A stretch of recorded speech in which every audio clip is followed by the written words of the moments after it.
14 horas e 50 minutos e nós vamos falar agora do Pix. O Pix é uma novidade, a gente tem visto muita propaganda a respeito, recebendo aviso aí dos bancos para fazer o cadastramento, é uma novidade em relação à condição de pagamento, de transferência de recursos, e nós vamos falar sobre isso com o Rodolfo Biller, que é professor e integrante do Departamento de Engenharia Elétrica da FEI. Rodolfo, boa tarde. Boa tarde, prazer estar aqui com vocês. Primeiro, falei certo seu sobrenome? Falou certinho, sim, é Biller.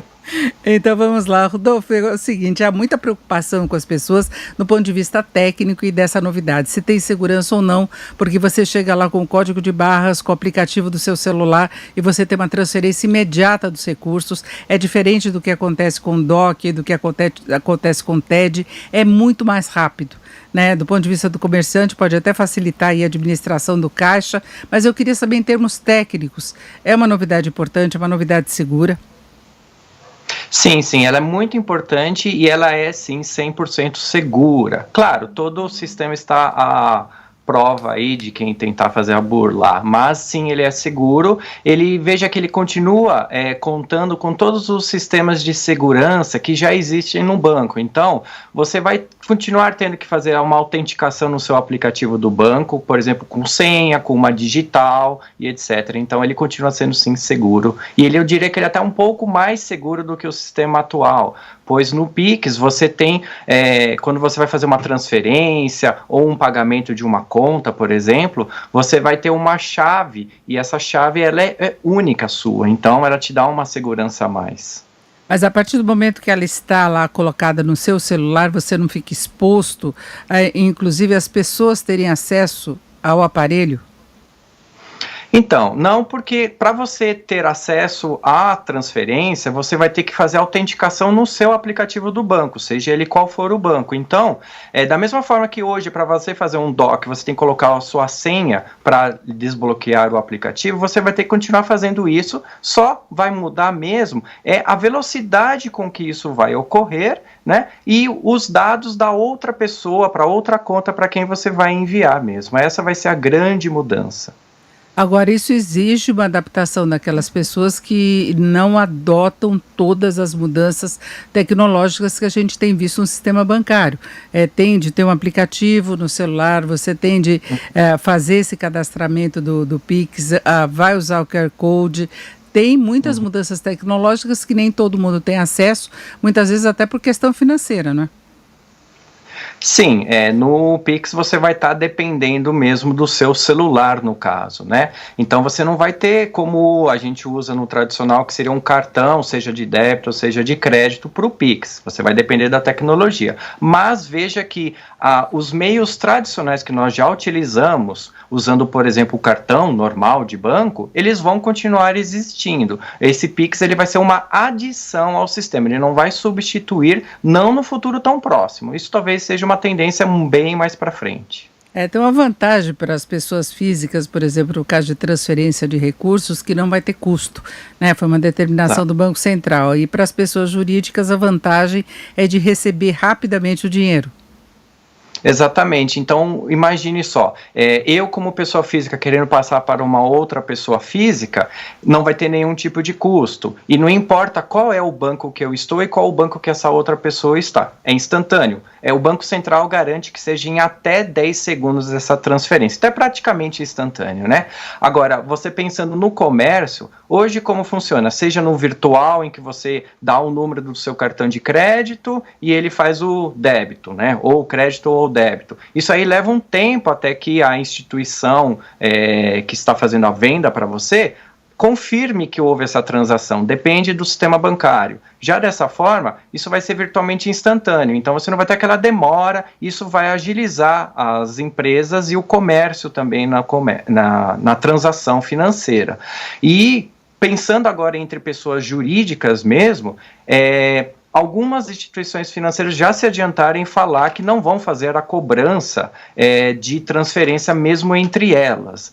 Isso vai ficar a critério de cada uma das instituições financeiras. E isso vai dar um dinamismo para o comerciante, por exemplo, ou para o empresário. Então imagine que ao longo do dia, o que isso vai acabar acarretando é que as pessoas vão acabar fazendo mais transações financeiras. O comerciante não vai ter mais aquela taxa para emitir um boleto bancário, por exemplo. Então, isso vai facilitar muito mais o comércio e isso vai ajudar ainda mais a girar a economia. Então, a gente vai fazer uma grande mudança aí no esquema. Eu até brinco, né, quando converso, que a mudança que esse Pix está trazendo para a gente no pagamento, por exemplo, de um boleto ou numa transferência mesmo bancária, é muito semelhante àquela que a gente teve quando a gente surgiu o WhatsApp, por exemplo, e outras plataformas de conversa, né, que a gente tem, frente ao SMS.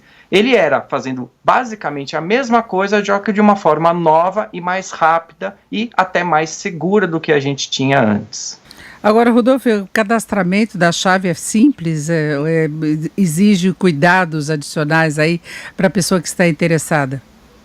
Tá, ela é bem simples, tá? Você tem 3 chaves que vão ser o seu CPF, numa pessoa física, ou CNPJ se for uma empresa, o e-mail, que você vai escolher, e depois o seu número de telefone, que em geral a gente usa o número do celular. Então essas chaves, se você cadastrar o seu CPF em um banco, ele fica atrelado àquele banco, você não vai estar atrelado a vários bancos ao mesmo tempo. Então se você quiser mudar de banco até essa chave, você tem que fazer um pedido de portabilidade.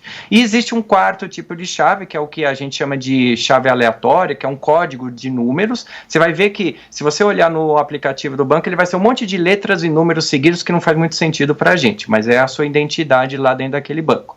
E você pode ter isso em vários bancos. Então você tem conta em 4 bancos diferentes, tudo bem. Você pode cadastrar uma chave aleatória em cada um deles e escolher, olha, o meu CPF vai estar no banco A, o meu e-mail no banco B, o outro vai estar no banco C. E como é que eu faço esse cadastro?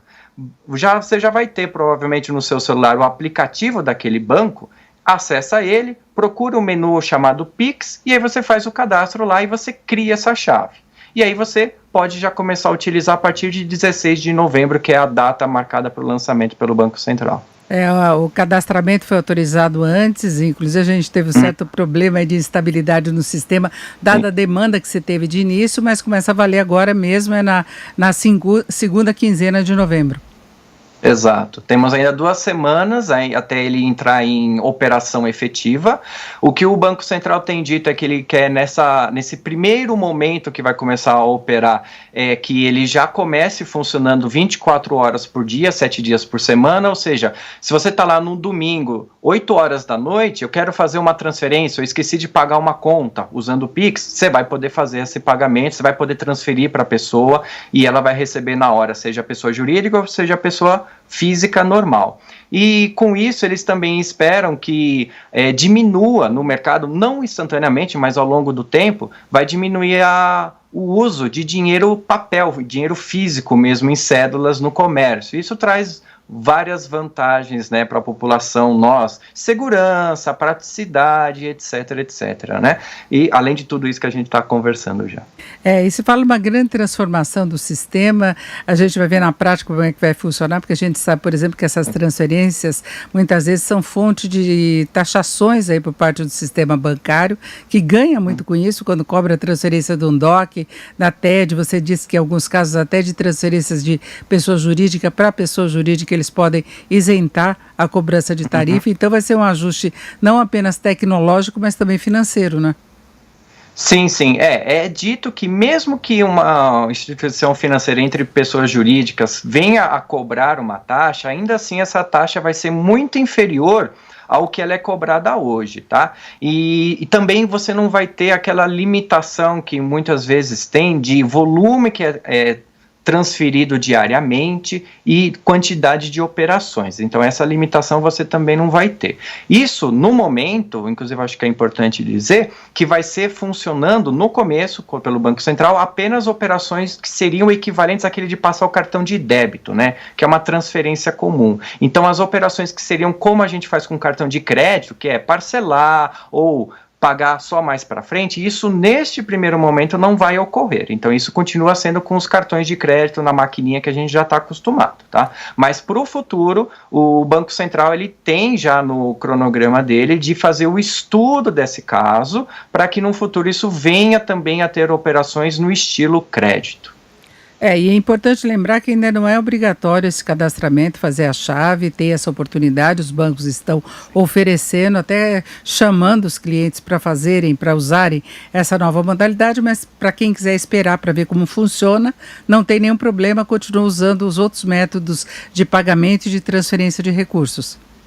Perfeito. Não há nenhuma perspectiva no futuro próximo ou de longo prazo de ser suspenso. Vai continuar existindo o cartão de débito, vai continuar existindo o DOC, TED da mesma forma. É mais uma opção para o consumidor utilizar, e é uma opção muito boa, e é uma modernização bem grande que o sistema financeiro brasileiro está fazendo. E como eu falei, isso vai mudar bem o nosso paradigma. Então imagine você ir no comércio e você pagar instantaneamente com o seu celular, só lendo um QR Code, por exemplo, que está lá impresso numa plaquinha lá do comerciante, e instantaneamente essa já vai para o comerciante. Então veja que isso para o comércio vai ser muito positivo, porque você não vai ter aquelas taxas que as maquininhas, as bandeiras cobram do sistema. Então você está eliminando uma boa parte de um intermediários nesse sistema financeiro. Então por isso vai ser uma grande mudança. Perfeito, ouvimos o Rodolfo Biller, que é professor integrante do Departamento de Engenharia Elétrica da FEI. Rodolfo, muito obrigada pelas suas informações, esclarecimentos. Uma boa tarde. Obrigado igualmente, precisando estamos à disposição.